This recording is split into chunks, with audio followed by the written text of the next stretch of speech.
Good morning. I'm Rev Myron. I'm a minister through Pathways of Light and a Course in Miracles student for many years.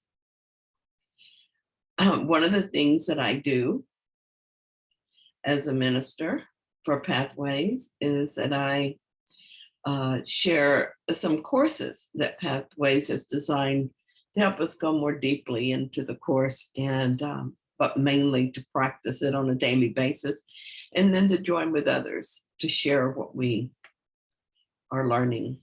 It's been really helpful to me and to a lot of other people.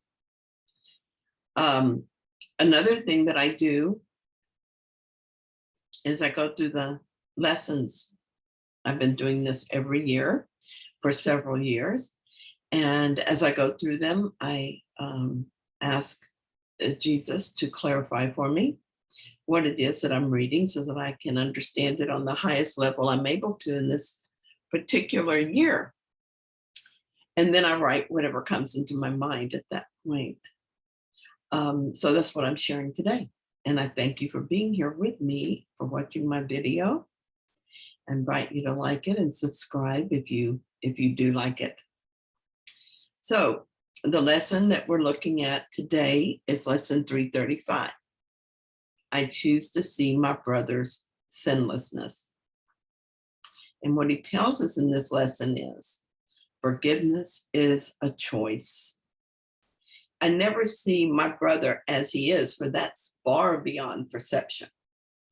What I see in him is merely what I wish to see, because it stands for what I want to be the truth. It is to this alone that I respond, however much I seem to be impelled by outside happenings. I choose to see what I would look upon, and this I see, and only this. My brother's sinlessness shows me that I would look upon my own, and I will see it, having chosen to behold my brother in its holy light. What could restore your memory to me except to see my brother's sinlessness? His holiness reminds me that he was created one with me and like myself. In him, I find myself, and in your son, I find the memory of you as well. So what I gained from this is, as I was reading the lesson, is that, of course, what I see in my brother is what I wish to see. It's really important, that I notice that. It's what I wish to see. It is what I want to be the truth.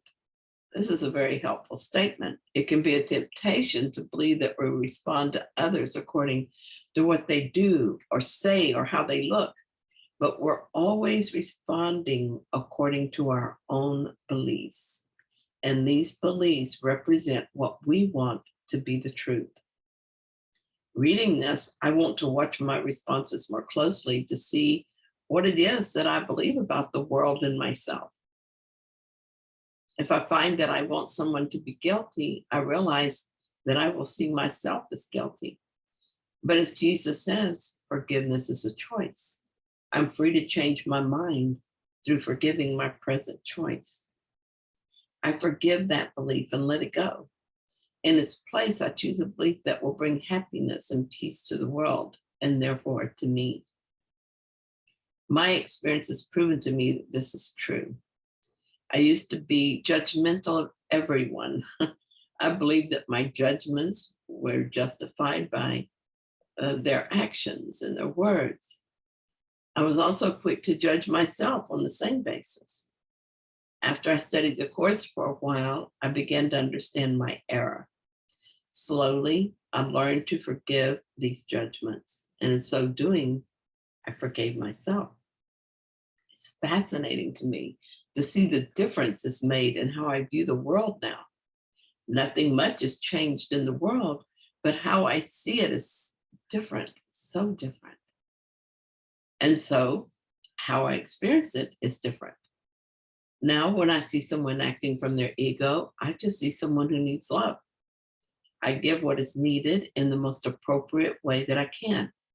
I might smile or say a kind word, or I might just remember who they are since they've forgotten. But the point is, I don't have to talk myself into this or try to justify it in my mind the way that I would in the past. Now I just feel the desire to bless. This isn't about them, really. It's a result of forgiving my own beliefs. When I forgive, I am forgiven. And a forgiven mind naturally turns to love rather than fear. I still slip into ego thinking sometimes, but I quickly notice. And I'm happy for the opportunity to forgive again, since practice makes perfect. So thank you so much for being here today. And I'll talk to you tomorrow.